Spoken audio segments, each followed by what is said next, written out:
Hello friends, माझं नाव आहे साहिली आणि माझ्या चॅनलचं नाव आहे साहिली मेकओव्हर्स. मी आज तुमच्यासाठी आयब्रो थ्रेडिंगचा व्हिडिओ घेऊन आलेली आहे. तुम्ही बघू शकता माझ्या कस्टमरच्या आयब्रोची ग्रोथ भरपूर आहे.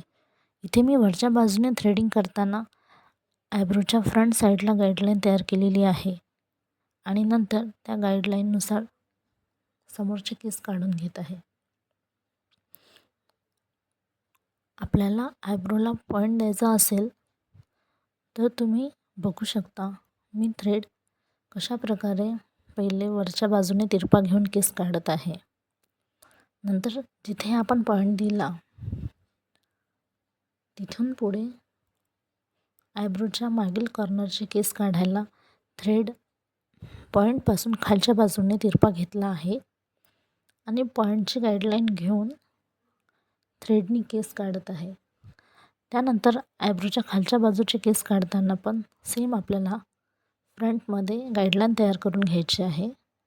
नंतर त्या गाईडलाईनने ज्या प्रकारे आपण वरच्या बाजूला थ्रेड तिरपा पकडलेला त्यापेक्षा थोडं कमी घेऊन त्याच गाईडलाईनने पुढचे केस रिमूव्ह करायचे आहे. इथे माझ्या कस्टमरची स्किन खूप लूज आहे आणि आयब्रोच्या हेअरची ग्रोथ ठीक आहे, म्हणून मी बिलकुल थोडे थोडे केस घेऊन थ्रेड चालवत आहे. जर मी खूप केस घेऊन एकदम थ्रेड चालवला असता तर थ्रेडमध्ये स्किन येण्याची शक्यता असते आणि तिथे कट लागू शकला असता. त्यामुळे मी या टेक्निकने हेअर रिमूव्ह करत आहे. ही टेक्निक बिगिनरला अप्लाय करायला छान आहे, कारण नवीन असताना एकदम आयब्रोमधले केस काढायला बिगिनरला प्रॉब्लेम होतो. म्हणून जर अशा प्रकारे थोडे आजूबाजूचे एक्स्ट्रा हेअर आधी रिमूव्ह करून घेतले आणि नंतर गाईडलाईन घेऊन पुढचे हेअर रिमूव्ह करायला त्यांना इझी जाते. त्यानंतर गाईडलाईन घेऊन पुढचे केस मी अशा प्रकारे थ्रेड तिरपा घेऊन काढत आहे आणि वरच्या पॉईंट जिथे येतो त्याच्या अगदी खाली थ्रेड थांबवून पुढचे केस खालच्या बाजूने थ्रेड तिरपा घेऊन काढायचे, ज्या प्रकारे मी काढत आहे. आणि कॉर्नर पॉइंटेड होईल इतकेच केस काढायचे. थ्रेडिंग करताना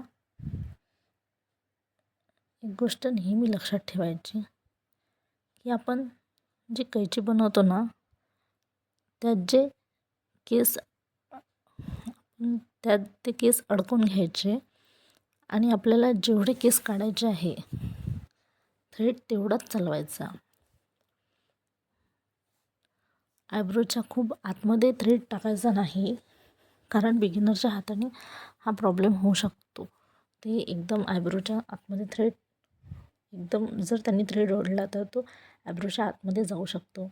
अशाने काय होते ना, आयब्रोच्या आतमधले केस पण रिमूव्ह होण्याची भीती असते. त्यामुळे थ्रेड चालवताना थोडं काळजीपूर्वक चालवायचा आणि त्याला आयब्रोजला खूप जास्त प्रॅक्टिस हवी आहे. सो फ्रेंड, मी तुमच्यासाठी पुढे असेच पार्लर रिलेटेड व्हिडिओ घेऊन येईल.